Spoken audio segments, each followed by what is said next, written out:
آخری 10 دن شروع ہوتی ہی رسول اللہ صلی اللہ علیہ وآلہ وسلم عبادت میں مزید اضافہ فرما دیتے تھے۔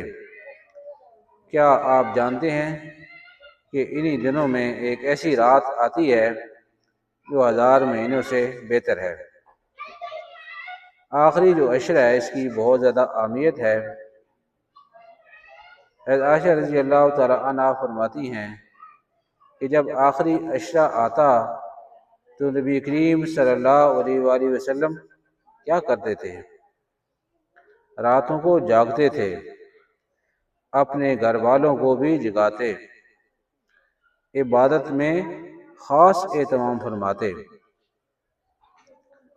اور اس کے علاوہ دوسرا پوائنٹ یہ ہے کہ جو شب قدر ہے انہی راتوں میں شب قدر آتی ہے۔ جو آخری 10 راتیں ہیں، آخری عشرے کی 10 راتیں، انہوں میں شب قدر آتی ہے۔ قرآن پاک میں اللہ تعالیٰ فرماتے ہیں کہ شب قدر 1000 مہینوں سے بہتر ہے، خیر من الف شہر، یعنی اس رات کی عبادت 83 سال سے 83 ایئر سے زیادہ عبادت کے برابر ہو سکتی ہے۔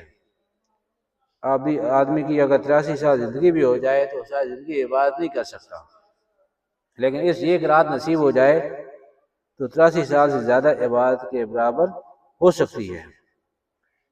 اس کے اندر ایک بہت خاص خیال رکھنا ضروری ہے کہ ایسا نہ ہو کہ آدمی ساری رات عبادت کرتا رہے اور صبح کی نماز میں باجماعت شریک نہ ہو، تو یہ نقصان کی بات ہے۔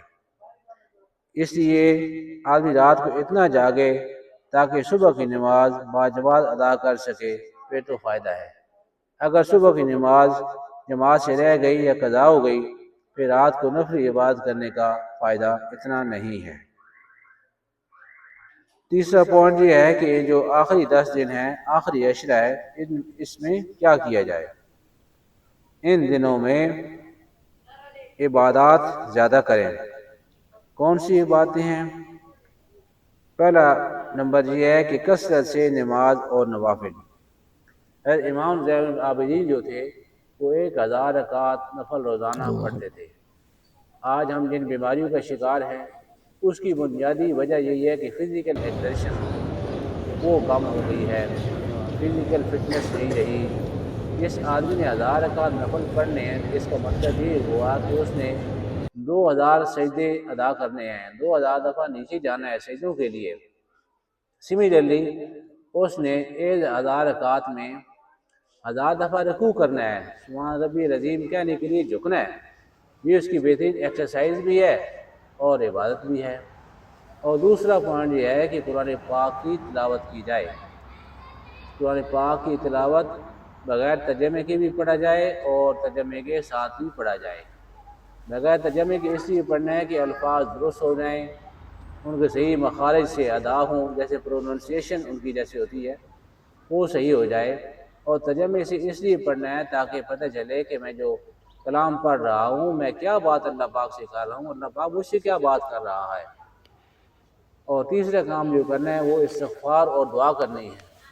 استغفار کرنے سے گناہوں کی معافی ہوتی ہے، مشکل آسان ہوتی ہے اور رزق میں برکت ہوتی ہے۔